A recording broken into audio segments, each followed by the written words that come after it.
Well, hi everybody. Welcome to my channel.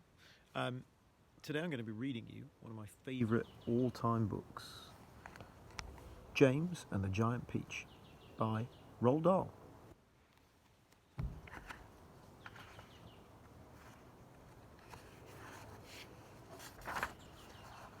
James and the Giant Peach, a children's story by Roald Dahl.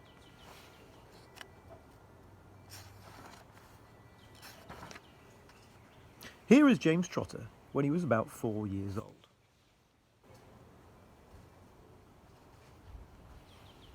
Up until this time, he'd had a happy life, living peacefully with his mother and father in a beautiful house beside the sea.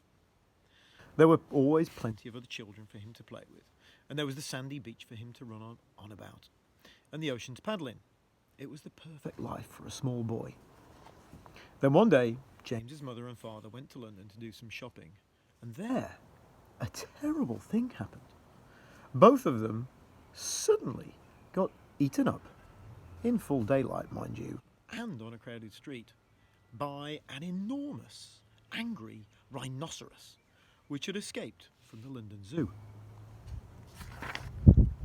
Now this, as you can well imagine, was a rather nasty experience for two such gentle parents. But in the long run, it was far nastier for James than it was for them. Their troubles were all over in a jiffy. They were dead and gone in 35 seconds flat. Poor James, on the other hand, was still very much alive. And all at once, he found himself alone and frightened in a very vast and unfriendly world. The lovely house beside the seaside had to be sold immediately, and the little boy, carrying nothing but a small suitcase containing a pair of PJs and a toothbrush, was sent away to live with his two aunts.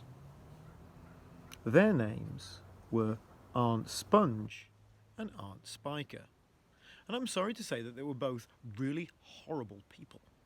They were selfish and lazy and cruel, and right from the beginning started beating poor James for almost no reason at all.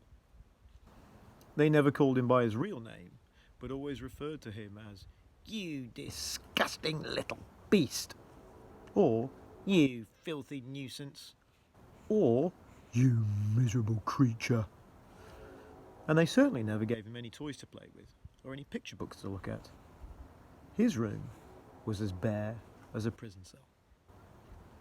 They lived, Aunt Spiker, Aunt Sponge, and now James as well, in a queer ramshackle house on the top of a high hill in the south of England. The hill was so high that from almost anywhere in the garden, James could look down and see for miles and miles across a marvellous landscape of woods and fields. And on a very clear day, if he looked in the right direction, he could see a tiny grey dot far away on the horizon, which was the house that he used to live in with his beloved mother and father.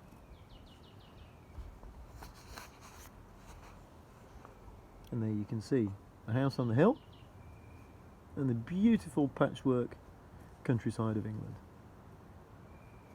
Not that I'm biased. And just beyond that, he could see the ocean itself. A long, thin streak of blackish blue, like a line of ink, beneath the rim of the sky. But James was never allowed to go down off the top of that hill. Neither Aunt Sponge nor Aunt Spiker could ever be bothered to take him out herself, not even for a small walk or a picnic, and he certainly wasn't permitted to go alone. "The nasty little beast will only get into mischief if he goes out of the garden," Aunt Spiker had said.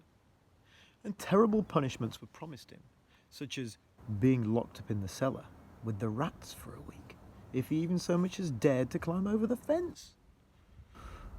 The garden, which covered the whole of the top of the hill, was large and desolate, and the only tree in the entire place, apart from a clump of dirty old laurel bushes at the far end, was an ancient peach tree that never gave any peaches. There was no swing, no seesaw, no sandpit, and no other children were ever invited to come up the hill to play with poor James. There wasn't so much as a dog or a cat around to keep him company, and as time went on, he became sadder and sadder, and more lonely. and he used to spend hours every day standing at the bottom of the garden, gazing wistfully at the lovely but forbidden world of woods and fields and ocean that was spread out below him like a magic carpet.